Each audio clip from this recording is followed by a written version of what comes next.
Классташтар, силерсиңер канжаным, жүрөгүмдө кыттай уюп калганым, 10 жыл бою бирге окуган күндөрдү тумар кылып мойнума илип алганмын.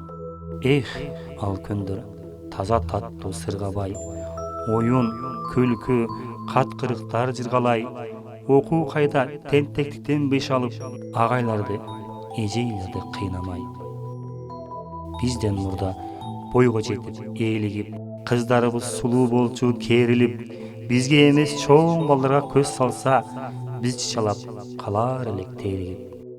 Мезгил деген кетет туура кырдашып, балдарыбыз калган азыр сырдашып, ар бириңди көз алдымдан өткөрүп, олтурамын ак баракка ыр жазып.